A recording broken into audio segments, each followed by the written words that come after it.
করতে যাচ্ছি। আজকের ভিডিওর থাম্বনেল দেখে আপনারা বুঝতে পেরে গেছেন যে আজকের ভিডিওটি কি নিয়ে হতে যাচ্ছে।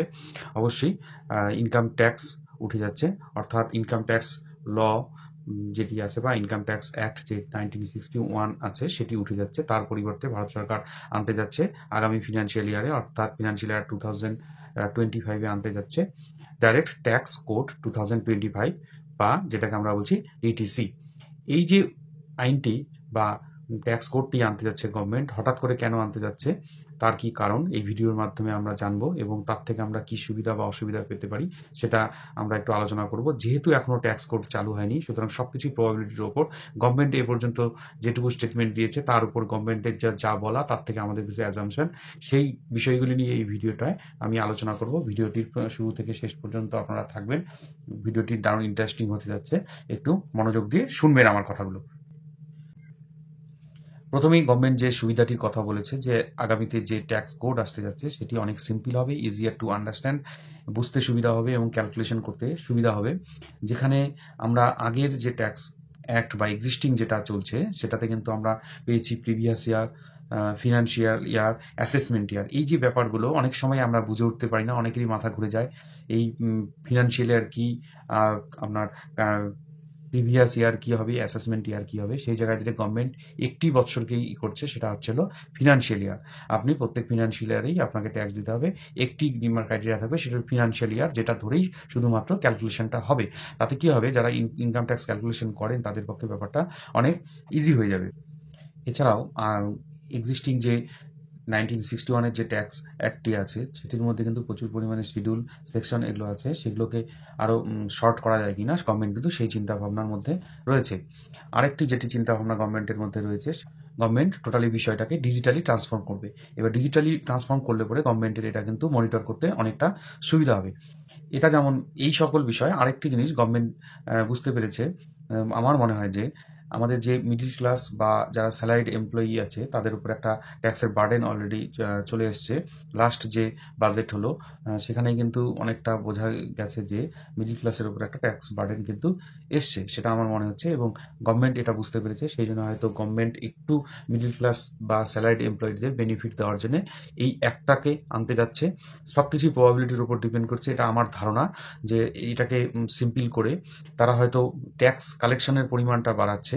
যেরকম ভারতবর্ষে মোট পপুলেশনের 1.2% এই পর্যন্ত ট্যাক্স পে করেন, সেই জায়গায় তার সেটার লক্ষ্যমাত্রা স্থির করেছে 7 থেকে 7.5% পর্যন্ত লোকের কাছ থেকে এরা ট্যাক্স কালেকশন করবে গভর্নমেন্টটা, তাহলে ট্যাক্স কালেকশনের পরিমাণটা বাড়বে। এবার বিশেষ করে ট্যাক্স বাড়তে যাচ্ছে গভর্নমেন্টের কথা অনুসারে, যে এলিট ক্লাস বা যারা হায়ার ইনকাম তাদের ট্যাক্সটা হয়তো বেশি হবে, কিন্তু সেই জায়গায় একটু হয়তো মিডল ক্লাস বা স্যালারিড যারা এমপ্লয়েড আছে তারা কিছুটা রিলিফ পাবে। সেই নিয়ে একটু আলোচনা করব। এই হলো গভর্নমেন্ট কেন আনতে যাচ্ছে বা গভর্নমেন্টের কি চিন্তা ভাবনা, সেই জায়গায় কথাগুলো আলোচনা করলাম।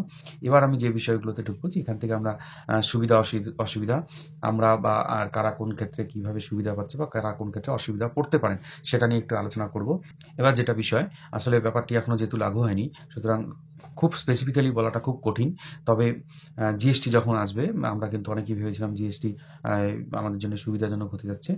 গভর্নমেন্ট জিএসটি আসার 2 বছর পর থেকেই চেষ্টা করে যাচ্ছিল যে ডাইরেক্ট কোড, ট্যাক্স কোডটাকে আনবে, কিন্তু জিএসটি আসার পর যে কমপ্লিকেশনগুলো হয়, নোটিশের পর নোটিশ, বিভিন্ন রকম সময় বিভিন্নভাবে নোটিশ দেওয়া হয়েছে, কারেকশন, এবং এটা বুঝতেই কিন্তু অনেকটা সময় চলে গেছে। যারা এই যে জিএসটি সংক্রান্ত কাজ করে থাকেন, অ্যাকাউন্টস সংক্রান্ত কাজগুলো করে থাকেন, তাদের পক্ষে জিএসটি অনেকেরই এখনও বুঝে ওঠা হয়নি, কারণ গভর্নমেন্ট কিছুদিন অন্তর অন্তর জিএসটি আসার পরেই কিন্তু বিভিন্ন সময় বিভিন্ন রকম নোটিফিকেশন দিয়ে ক্লিয়ার করার চেষ্টা করেছে।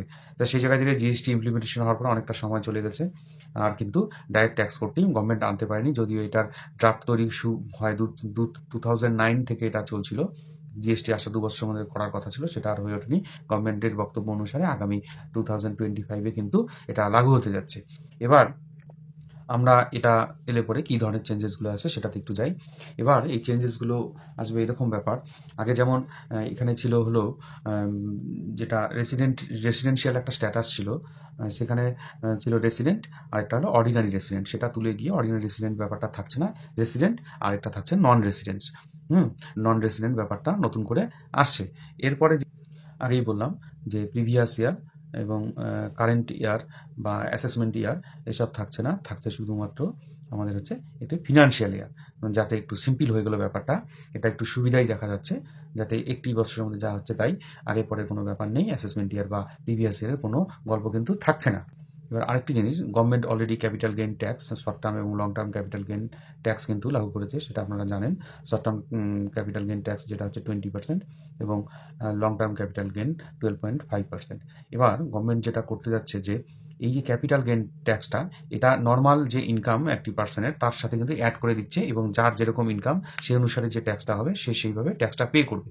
এবার যদি যারা হায়ার ক্লাস বা হায়ার ব্র্যাকেটের যে ট্যাক্সটা পে করে, যারা 30%, তাদের ক্ষেত্রে এটা যদি নর্মাল ইনকাম হিসাবে ধরা হয়, সেখানে কিন্তু তাদেরকে এই short term capital gain tax বা long term capital gain tax যেটাই থাক, সেটাকে যদি ক্যাপিটাল গেইন ট্যাক্স হিসাবে ক্যালকুলেশন করা হয়, তাহলে কিন্তু তারা অনেক কম ট্যাক্স দেয়। কারণ যারা নর্মালি ট্যাক্স দিচ্ছে 30%, সেই জায়গায় ক্যাপিটাল গেইন ট্যাক্স শর্ট টার্মের ক্ষেত্রে দিতে হচ্ছে 20%, লং টার্মের ক্ষেত্রে দিতে হচ্ছে 12.5%।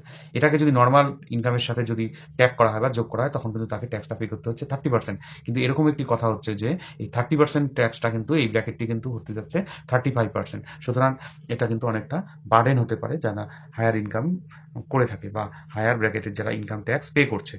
এই ইনকাম ক্যাটাগরি যেটা আছে সেটাতেও একটু চেঞ্জ হচ্ছে। কারণ কি, এখানে আগে ছিল 5টি ক্যাটাগরি ছিল, যেমন আমরা জানি income from salary, income from other sources, এই যে বিভিন্ন এরকম 5টি জায়গা ছিল যেখান থেকে ইনকামের সোর্সগুলোকে ধরা হতো, কিন্তু এবার কিন্তু এটাতে কিন্তু দুটো সোর্স ধরা হচ্ছে। এবার তার মানে গভর্নমেন্টের কি হচ্ছে, যে বিভিন্ন সোর্স থেকে যে ইনকামগুলো আসছে সেগুলোকে যখন একটি জায়গায় আনবে, তখন গভর্নমেন্ট এক একটা সোর্সের থেকে এক এক রকমের ইনকাম ট্যাক্স হিসাব করতো বা এক এক রকমভাবে ইনকামটাকে ক্যালকুলেশন করতো। যেহেতু এগুলো ক্লাসিফিকেশন কমিয়ে অল্প জায়গায় আনছে, তাহলে ক্যালকুলেশন করতে অনেকেরই সুবিধা হবে। যারা ইনকাম ট্যাক্স হিসাব করবেন তারা কিন্তু এটা সুবিধা পাবেন।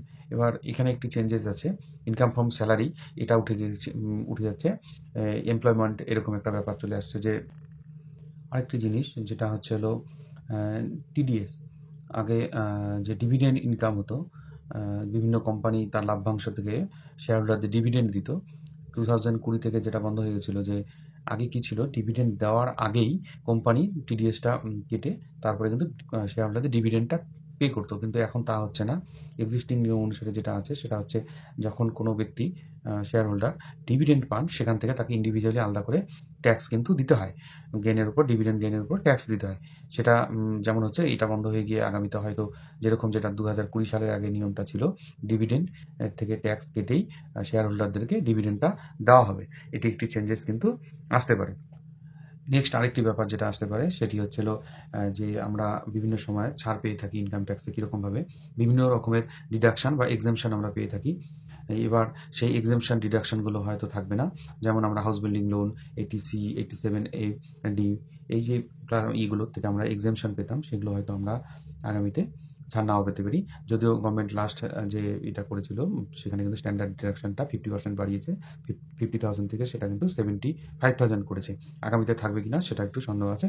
তবে সেগুলো নতুন করে কিছুতে এক্সেমশন বা ডিডাকশন আপনারা পাবেন এরকম কিছু না। সেখানে গভর্নমেন্টের যেটা বক্তব্য, সেটা কিছু কিন্তু কমাবেনি, তারা কিছুটা কমাবে। এক্সেমশন ডিডাকশনের যে সেকশনগুলো ছিল সেগুলো কিন্তু কিছুটা গভর্নমেন্ট কমাবে। এখন পুরোটা কমাবে কিনা সেটা প্রবাবিলিটির উপর এলে পরে বোঝা যাবে।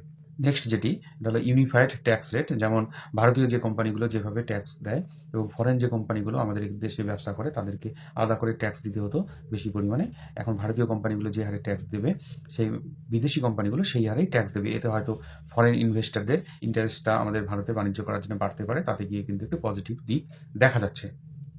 তারপরে টিডিএস এবং টিসিএস এর একটি ব্যাপার আছে। গভর্নমেন্ট বিভিন্ন ইনকাম থেকে কিন্তু টিডিএস বা টিসিএসটা কেটে থাকে।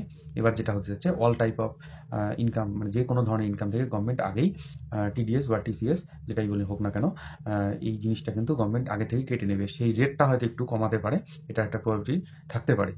এটা একটু পজিটিভ হতে পারে, এবং গভর্নমেন্টেরও একটা ইনকাম আগের থেকেই, তারা যে ট্যাক্সটা নেবে অনেকটাই আগে থেকে কালেকশন হয়ে থাকার একটা সম্ভাবনা কিন্তু থাকবে, যেহেতু অল টাইপ অফ মানে ইনকাম থেকে টিডিএসটা তারা কাটবেন। এবার আরেকটি বিষয়, যেটা পলিটিক্যাল যে পার্টিগুলো আছে এদেরকে আগেও যেমন ট্যাক্স দিতে হতো না, গভর্নমেন্ট কিন্তু এবারও সেটাকে রেখেছে বা রাখবে, যে তাদেরকে কোনো ট্যাক্স দিতে না। তারা যে ডোনেশন বা বিভিন্ন জায়গা থেকে যে তারা যে টাকা পয়সাগুলো পায়, ইনকামগুলো জেনারেট করে, পলিটিক্যাল পার্টি নেতা কর্মীরা, এরা কিন্তু কোনোভাবেই কিন্তু ট্যাক্স কিন্তু দেবেন না, বা এদের ট্যাক্সের আওতায় আনা হবে না। আরেকটি বিষয় সেটি হচ্ছে হয়তো সারচার্জ যেটা আমরা দিতাম সেটা হয়তো আর থাকছে না। সারচার্জ না থাকারই সম্ভাবনা বেশি। এবার এগুলো সবই প্রবাবিলিটির কথা বললাম। এবার সুবিধা-অসুবিধার কথা বলতে গেলে পরে এখানে যেটা গভর্নমেন্টের মোটিভ আমি আগেও বলেছি যে স্যালারিড মিডল ক্লাস যে ইনকাম যারা করে, সোর্স অফ ইনকাম যাদের স্যালারি মিডল ক্লাস লেভেলে বিলং করে, তাদের ক্ষেত্রে হয়তো গভর্নমেন্ট নতুন কিছু ভেবে এবং সুবিধা তাদেরকে দিতে পারে এবং ইনকাম ট্যাক্স ক্যালকুলেশনের ক্ষেত্রে সুবিধা হচ্ছে খুব ইজিলি এটা ক্যালকুলেশন করা যাবে। এইটা একটা বিষয় কিন্তু রয়ে গেছে। আর সুবিধা হলো পলিটিক্যাল পার্টি তাদের ট্যাক্স দিতে হচ্ছে না। আর এদিকে হচ্ছে আপনার ফরেন কোম্পানিগুলো আছে তারা কিন্তু যদি বিজনেস করে তাদের যদি ট্যাক্সটা কম হয় তারা তাদের ক্যাপিটাল বা ক্যাপেক্স কিন্তু বাড়াতে পারে। যেহেতু তাদের ইনকাম থেকে যে ট্যাক্সটা দিত তারা সেটা কম দিতে হবে, তাহলে তারা কিন্তু বেশি পরিমাণে বিজনেসটা ভারতে বাড়াতে পারবে। এটা একটা পজিটিভ পয়েন্ট। নেগেটিভ পয়েন্ট যেটা আমার মনে হচ্ছে, যদি গভর্নমেন্ট 30% যে হায়ার ব্র্যাকেটের ট্যাক্সটা করতো সেটাকে যদি 35% করে এবং তাদের যে শর্ট টার্ম এবং লং টার্ম যে ক্যাপিটাল গেইন ট্যাক্স সেটাকে যদি নর্মাল ইনকামের সাথে যোগ করে তারপর পে করতে হয়, অর্থাৎ নর্মালি সে যদি 30% এর জায়গায় 35% ট্যাক্স দেয়, তাহলে তার যে ক্যাপিটাল গেইনটা হলো তার উপরেও কিন্তু তাকে 35% বা 30% ট্যাক্স দিতে হবে, যেটা কিন্তু তার ক্ষেত্রে কিন্তু হিউজ বার্ডেন হয়ে যাবে। এবার আরেকটা যে বিষয়, আমাদের যারা আমরা শেয়ার মার্কেটে কাজ করি তাদের পক্ষে যেটা সমস্যা হতে পারে, অলরেডি গভর্নমেন্ট কিন্তু এসটিটি, তারপরে স্ট্যাম্প ডিউটি এবং এক্সচেঞ্জ চার্জেস কিন্তু গভর্নমেন্ট কিন্তু বাড়িয়েছে লাস্ট বাজেটে। আবার যদি এখানে যদি আবার ইনকামের উপর শর্ট টার্ম বা লং টার্ম যে ক্যাপিটাল গেইনটা হবে সেটাকে যদি নর্মাল ইনকামের সাথে প্লাস করা হয় এবং 35% যদি ট্যাক্স দিতে হয়, সেই ব্র্যাকেটে যদি কেউ ট্যাক্স দেয় তাহলে কিন্তু হিউজ পরিমাণে একটা ট্যাক্সের বার্ডেন কিন্তু তার উপরে চলে আসছে। এই জিনিসটা কিন্তু মাথায় রাখতে হবে। সুতরাং এখানে যেহেতু এখনো আসেনি, সুতরাং নেগেটিভ পজিটিভ যতই আমরা আলোচনা করি কি হবে আমরা কিন্তু জানি না। আপনারা জিএসটি দেখেছেন, তার সুবিধা অসুবিধা আপনারা এখনো অনুধাবন করতে পারছেন, এটা আপনারা বুঝতে পারছেন। কিন্তু যেটা আমরা দেখিনি বা এখনো আসেনি সেটাকে নিয়ে আগাম কিছু বলা যায় না। তবে একটা জিনিস আমার যেটা মনে হয়, গভর্নমেন্ট মিডল ক্লাসদের নিয়ে ভাববে এবং সিম্পল যেটা করার কথা বলছে সেটাও হয়তো করবেন। এবং আরেকটা জিনিস আমি বলি, কোনো গভর্নমেন্টই চায় না যে তার দেশের ইকোনমি খারাপ জায়গায় যাক। আর ইন্ডিয়া একটা ডেভেলপিং কান্ট্রি এবং ইন্ডিয়ার ইকোনমি একটি ভালো জায়গায় যাচ্ছে। সেই জায়গায় থেকে গভর্নমেন্ট যে ডিসিশনটা নেবে নিশ্চয়ই আমাদের স্টক মার্কেটের পক্ষে সেটা বড় রকমের যে ধাক্কা হয়ে যাবে সেরকমটা আমি ভাবছি না। গভর্নমেন্ট নিশ্চয়ই চিন্তা ভাবনা করে ডিসিশন নেবে। তবে যতদিন না পর্যন্ত 1st ফেব্রুয়ারি আসছে বা 2nd ফেব্রুয়ারি আসছে ততদিন কিছুই বলা যাচ্ছে না।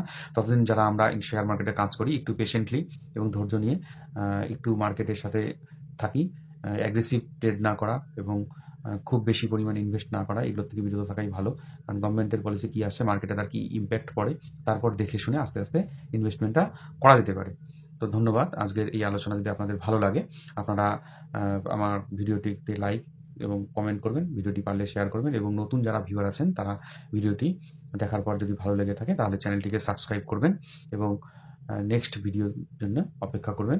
ধন্যবাদ, ভালো থাকবেন।